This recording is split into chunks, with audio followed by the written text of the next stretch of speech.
This hotline, powered by Gruber Law, is our good friend Nick Osen. And before we get to Nick, we just have to read the following. Proud to announce at The Real Nick Osen has signed a multi-year deal to remain with 24/7 Sports. Nick was highly coveted because of the elite work he's done at Badger 24/7. He embodies integrity, professionalism, and top-tier coverage. We're big believers in him and excited for what's ahead. Nick, congratulations, brother. I really, really appreciate that, guys. Thank you so much. I didn't know actually that announcement was going out today. Obviously, I knew I signed, but it's been an eventful last hour, so very grateful. And first show rocking with you guys. Let's go. Let's go. I mean, yes. I didn't realize that you were like, did you get your agent involved in all this, Nick? Like, you big league? So. Like, are we going to have to, like, Tommy, I know you're a big Badgers guy. I think you guys both are, but I know you are, Tommy. I actually made a joke on my board. I'm not sure if you'll remember this name. It's a deep cut. But they asked if they're taking care of me. I said I had my agent, Chris Wash. Obviously a joke, but he was the one that was working with Leon Lowry in the portal. Lowry had committed to Wisconsin, and then there was all that drama. So having some fun with that, but no agents, just good work and trust in good people. I can't even imagine Nick in a negotiation. He'd be so smiley. He'd be like, you know what, guys? Like, if you come back with half the salary, I'll smile. I'll smile still a little bit. But I'm glad you got things taken care of, Nick. We're super happy for you and super happy that we can have you on the Mason Crosby Show, talk a little Badger hoops, which I don't know how to feel about it, Nick, because every time I start to feel really good, they seem to disappoint. And then every time I'm ready to, like, temper my expectations, Nick Boyd goes and has a near triple-double and they beat Iowa.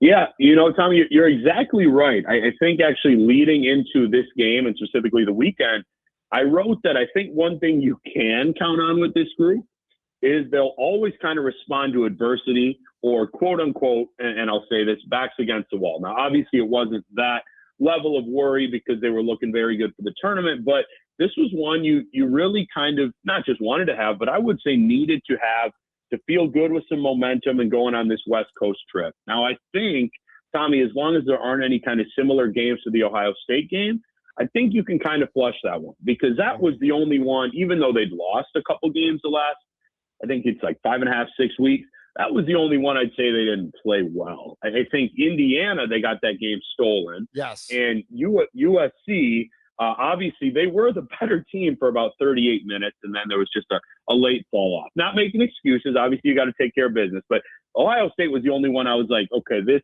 isn't the quality of team that we've seen. Great win over a well-coached Iowa team with, what would you say, top 20, 15 or so player in Bennett Sturts in the nation. Good. So good win. He is. He's good. He's fast. He's smart. That point guard battle was fun to watch, guys. Well, and on top of it, I believe Iowa was the most points they allowed all year. I can't remember the number it was before.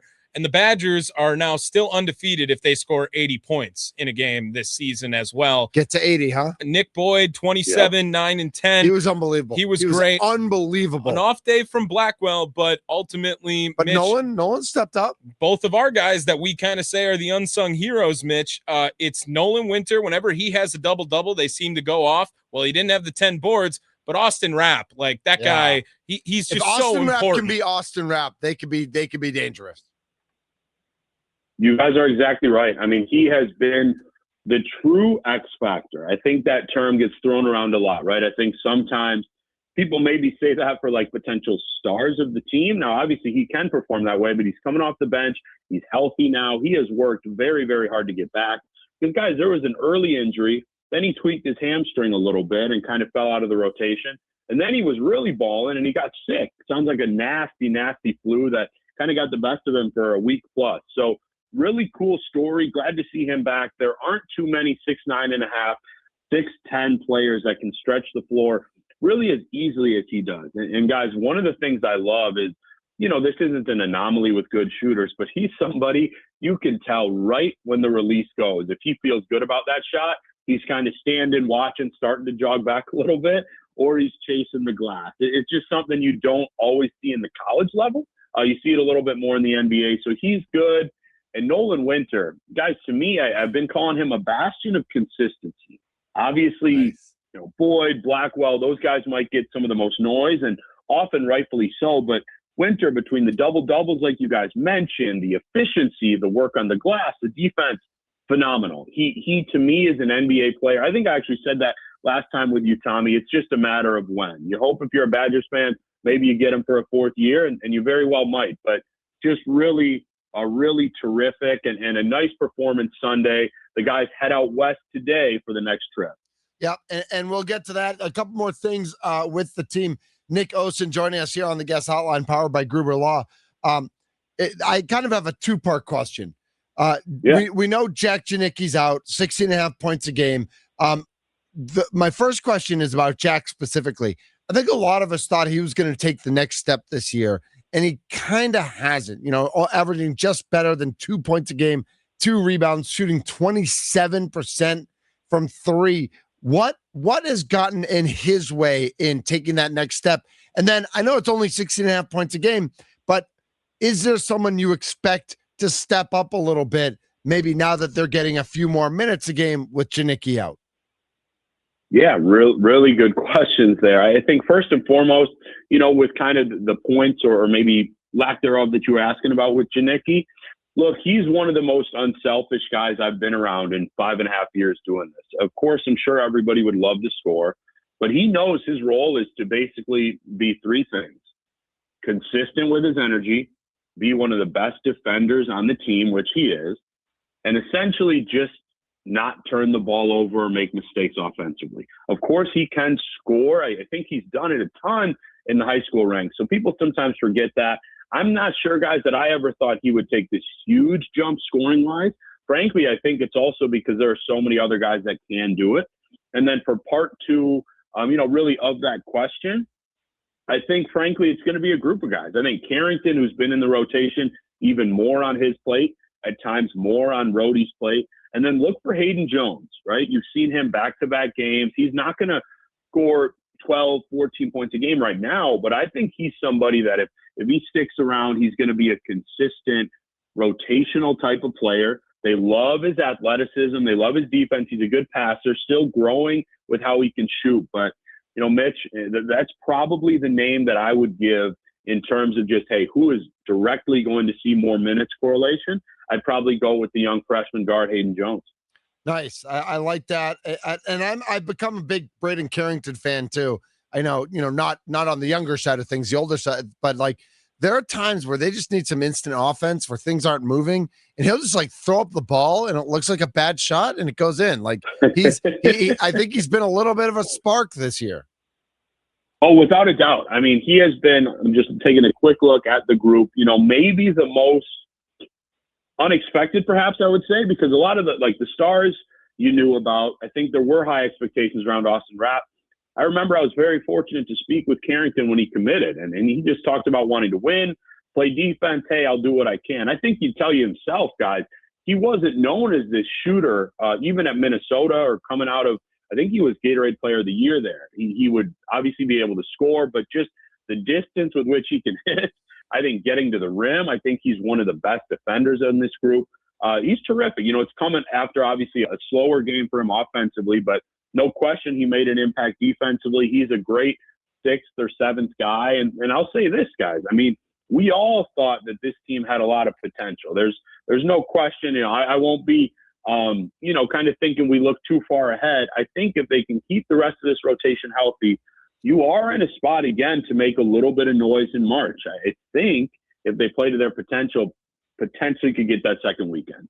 Nick Osen, 24/7 Sports, joining us here on the Mason Crosby Show. Follow him on Twitter at the real Nick Osen. Don't follow the fake one. Nick, he's the worst, by the way. Nick, I know you don't want to look too far ahead, but let's look even past March because there was a special attendee at the last Badger game that, there was a... Does it rhyme with Rager Mipple? Yeah, okay, yeah, you nailed it. We've seen what Khan has done in the NBA. His brother's obviously coming up through the ranks of Wisconsin Prep during this time as well. Cager Knipple in attendance. You know anything more about that, Mr. Recruiting Guy? Yes, absolutely, Tommy. So we were, fortunate to report that. obviously a kind of a legendary family around here, right? And well deserved. Sure. A lot of good players, not going to ever, put the expectations that everybody is going to end up like Khan. But Cager's a really, really good player, different type of player, right? He shoots threes similar to Khan, but he's more the 6'9", 6'10" stretch forward. Mark Miller and myself reported today that he actually did pick up an offer from the Badgers. Nice. And look, this is going to be one that's just going to be intriguing to follow. The Badgers are doing a nice job. And Tommy, we've talked about this of, spreading their offers a little bit, but with obviously a lot of thinking into it in this just legendary 2027 class. And I do mean that because people that have been around much longer than myself are saying that this could be the best class in at least 20 years in the state of Wisconsin, if not ever. So the Badgers now have, I think, 5 or 6 offers out there. I think the hope would be you're not going to, even if everybody wanted to get to Madison, there's not room for, 5 or 6 high school players, right? So I think they'd love to get a couple. They're very in on Babukar and who is also a 4-star from Minnesota. So if you get 2 or 3 of those guys all told, that'd be great. I'll be following closely with Knipple, hoping to get a story out in the next couple of days there. And he is in the midst of really an impeccable season that himself, Xavier Zenz, and that group at Wisco Lutheran are having, I believe, still undefeated and a top 10 team in the nation. Yeah, they've been awesome to watch. I know that, that whole family, you're right, is going to be one that we're going to be watching where all those kids end up. Nick Osen joining us here on the Mason Crosby Show presented by Verizon. Last year, the Badgers went to USC and UCLA. This year, they get to go to Oregon and Washington. Neither of these teams have been particularly impressive this year. But a road trip that long for college kids. I mean, we could get Mick Cronin on the phone, and he could whine and cry about travel and all those sorts of things. But there are some challenges involved. What do the Badgers need to avoid in order to have the type of road trip they think they deserve going out to Oregon and Washington? Yeah, that was well done there, Mitch. I'm not going to lie. That made me laugh. I would say, look, they need to basically play their game, as simple as that sounds, and I'm not one to really oversimplify. Both these teams are better than their record says, but Wisconsin, I think I saw an early look ahead, favored by 6 or 7 points Wednesday night at Oregon. Now, they've got a really good front court. They're now healthy. Nate Biddle, Kwame Evans, I believe Biddle's back. I know he's been in and out a little bit. So they'll need to just essentially not turn the ball over a lot. It's going to be, I would think, a sleepy crowd. Guys, it's going to be 10 o'clock our time when that game tips. I don't anticipate a huge crowd there. So just playing your game. Washington, that team's a little bit more complete. Frankly, I'm surprised they've struggled the way that they have because they haven't dealt with that many injuries. They've got 2 NBA players, a likely first-round pick in Steinbach. So for that one, the Badgers will need to play close to their A- type of game. I mean, that's going to be close to a pick 'em, I would think, probably a 3-point spread or so, I'll say. And, yeah, just not turning the ball over because Washington can get out in transition under Danny Sprinkle. I personally think this group is capable of around a 3-1 finish the rest of the way. Okay, I'll take it. I mean, I think I'm nervous about the road trip, but I'm also confident about it. And listen, like the way Purdue's playing, like I don't think Purdue scares anybody right now. So yeah. So it's. I mean, they've been up and down with that. Yeah. I don't know how much seeding in the Big Ten tournament matters. Do you look ahead to that? I mean, you look at the Big Ten standings, and the Badgers obviously, with a better performance against USC and a win against Indiana, like they'd be second in the Big Ten. Right now, they're they're 6th or whatever it is, but they're all kind of mushed up with 4 wins there. Like, does that double bye matter? Do you want to get just 1 bye so that you can get kind of an easier win to get going? What do you think about that? Yeah, that's an awesome question. I would say, I know for us reporters, we are paying attention to the seeding because it kind of affects our travel schedule a little bit. But in terms of the actual teams, I like where the Badgers are, quite frankly. I think that most teams, most coaches would love to get that double bye. Okay, we don't have to win as many games to get to the conference title game, but as long as they finish in that top 8, that's a respectable regular season. You've got the chance to make some noise. And let's be honest, I don't see too many crowds of fans probably having a better showing in the Chicago area than the Badgers. So I think they'll be set up well.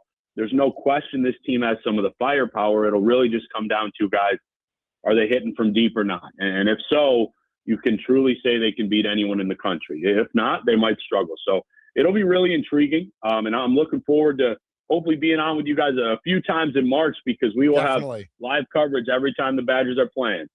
Awesome. Love it. Follow at The Real Nick Osen on Twitter. And just look at his feed right now, because he's getting all the flowers, well deserved, as he re-signs up a multi-year deal with 24/7 Sports. So again, Nick, congratulations. Looking forward to the continued coverage, and we will definitely be talking into March. I can't wait, guys. Truly, thank you so much for having me. Have a great week. You as well. Thanks, Nick.